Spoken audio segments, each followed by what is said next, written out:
In January 2014, Honduras was writing a new chapter in its history, one full of hope and excitement.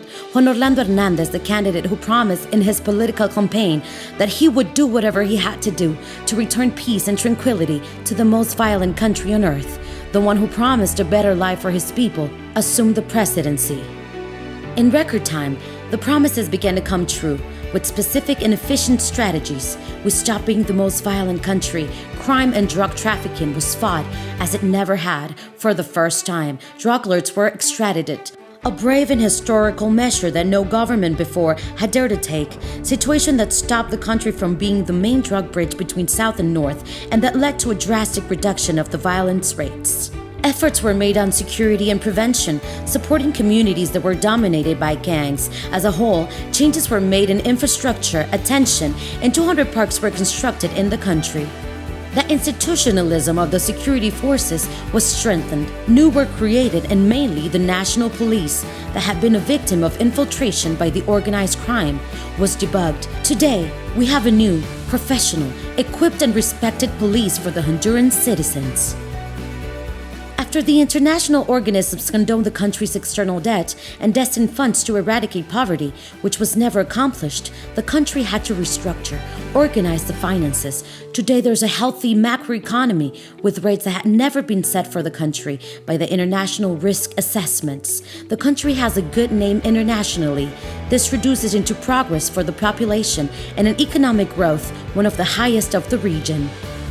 Honduras has a historical agricultural vocation, but the Honduran land was forgotten. After being the granary of Central America, this vocation was imposed in this government.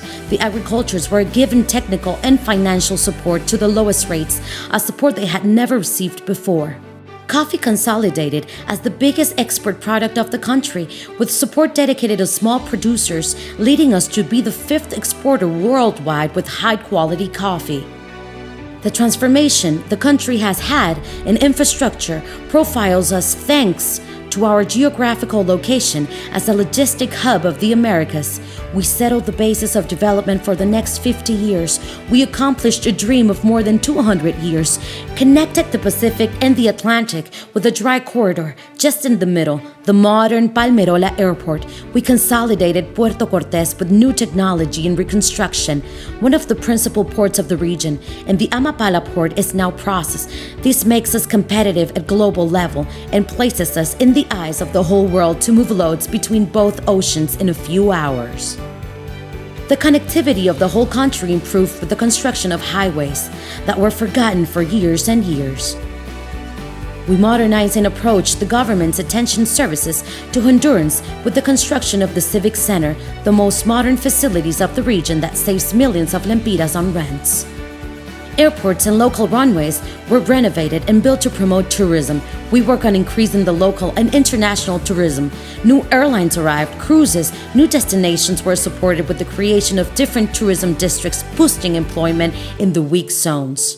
Today, Honduras profiles to be one of the big tourism countries of Central America and the Caribbean.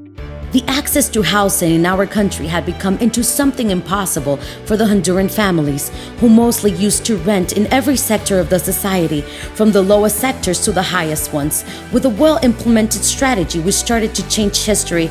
Today, thousands of Hondurans have their own house, thanks to the support of the government through the housing bonus and the 5% interest rate. Situation never seen before in the country, because the rate used to be up to an 18% of interest. The dream of being an owner came true, and in 8 years, more houses have been constructed than in the last 30 years. But it was not just about these families being able to afford paying for their own houses for the same rent value they paid before.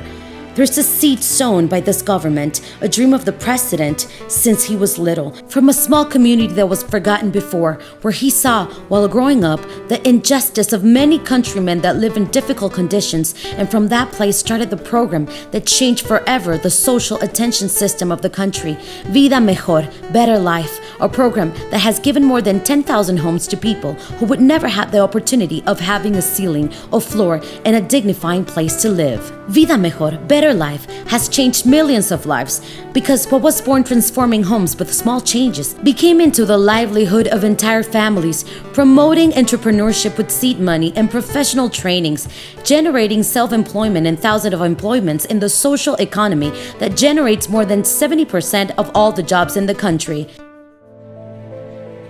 In 2020, the entire world stopped, and our economy, one with the biggest growth in Latin America, also did. Due to the threat of the terrible pandemic, Honduras got prepared, closing borders and time-watching how the great powers of the world fell on their knees because of the virus. Immediately, hospitals were strengthened. Support to the most needed ones was implemented during the confinement. Medical treatments were created and distributed through emergency brigades, visiting home by home, distributing millions of masks to the population. Triages were created in the whole territory, achieving to avoid a bigger catastrophe. While we were fighting to keep the economy during the COVID-19 crisis, at the end of 2020, the country was again a victim of climate change, as it one of the most vulnerable countries to this phenomena. 2 potential devastating hurricanes affected us in less than 15 days.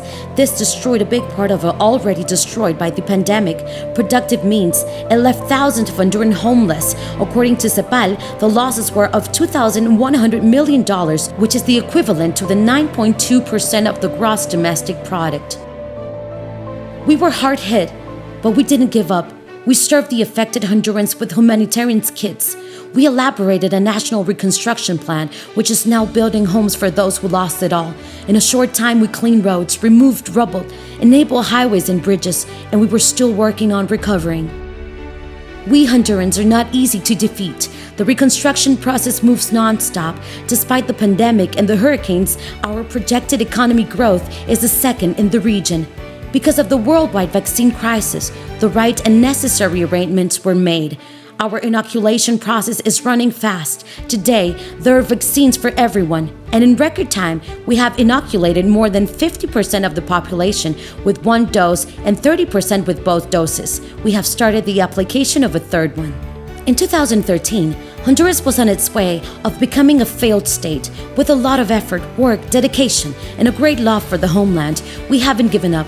We are in the right track. Every day has been a difficult challenge, and with pride we can demonstrate with facts that if things are handled the right way, we can move forward. We feel proud of being able to say that we leave a better country, that we leave a better future for our children, and that we leave the highest standards a government has ever left, so that no other administration that gets to have the privilege of directing such a noble country will fail. This is our legacy, a new Honduras with hope, a Honduras with a better life.